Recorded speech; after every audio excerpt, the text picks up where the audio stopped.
حضور نے ارشاد فرمایا آیات المنافق ثلاثن، منافق کی علامتیں تین ہیں۔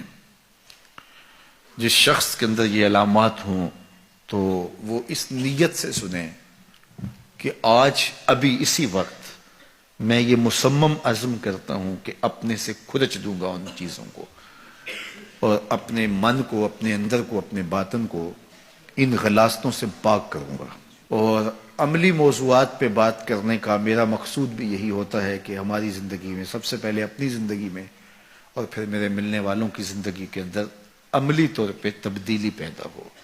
تو اس نیت کے ساتھ جب آپ سنیں گے تو اللہ برکت کرے گا۔ تو سنیے رسول رحمت نے ارشاد فرمایا صلی اللہ علیہ وآلہ وسلم نے کہ منافق کی نشانیاں تین ہیں۔ ان میں سے ایک اذا حدث کذب، جب وہ بولتا ہے تو جھوٹ بولتا ہے۔ یہ منافق کی علامتوں میں سے ایک علامت ہے کہ اس کی زبان جھوٹ کی عادی ہوتی ہے۔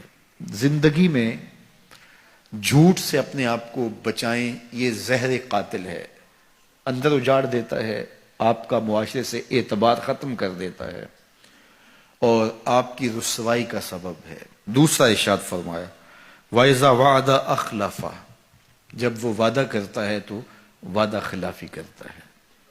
یہ منافق کی علامت ہے کہ وہ وعدہ پورا نہیں کرتا۔ میرے حضور کسی سے وعدہ کرتے ہیں کہ تیرے آنے تک یہاں کھڑا ہوں، اور وہ جا کے بھول جاتا ہے۔ میرے حضور 3 دن کھڑے رہتے ہیں، 3 دن کے بعد اچانک وہاں سے گزرا، دیکھا تو حضور کھڑے ہیں۔ بڑی شرمندگی ہوئی، ڈرتا ہوا آگے بڑھا، صرف اتنا کہا یار تو نے مشقت میں ڈال دیا۔ 3 دن تک میرے حضور کھڑے، اور میں کہتا ہوں وہ تو 3 دن بعد واپس آ گیا۔ وہ نہ آتا 3 سال بھی کھڑا رہنا ہوتا، میرے حضور کھڑے رہتے کہ میں نے اس سے وعدہ کیا ہوا ہے۔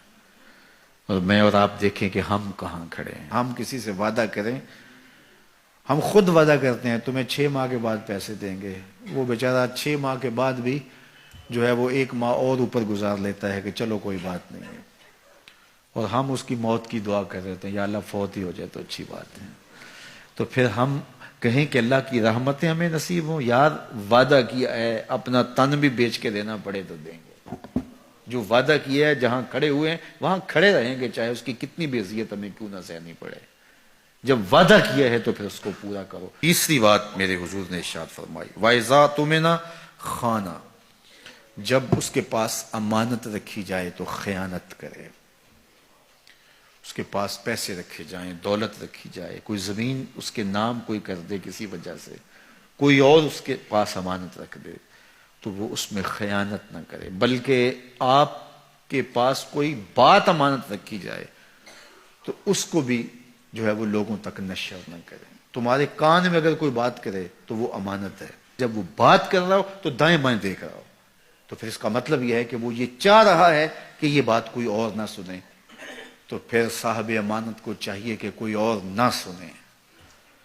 یہ امانت ہے اور اس امانت کو پورا کیا جائے۔ اور چوتھی علامت یہ ارشاد فرمائی منافق جب کسی سے لڑ پڑتا ہے تو گالیاں دیتا ہے۔ ہمارے دین نے ہمیں گالی دینے سے روکا ہے۔ اپنی زبان کی پاکیزگی اور اپنی زبان کی طہارت کا سامان کیجیے۔ آپ کسی بھی حالت میں ہوں، آپ کے اوپر کوئی کتنی بھی زیادتی کر رہا ہو، آپ کو کوئی تھپڑ بھی مار رہا ہو، تو آپ اس کا مقابلہ ضرور کریں، لیکن آپ کی زبان گندی نہیں ہونی چاہیے۔ یہ غصے کے وقت ہی تو انسان کا پتہ چلتا ہے۔ ظفر سے آدمی نہ جانیے، چاہے جتنا بھی ہو صاحب فہم و ذکا، جسے عیش میں یاد خدا نہ رہی، جسے تیش میں خوف خدا نہ رہا۔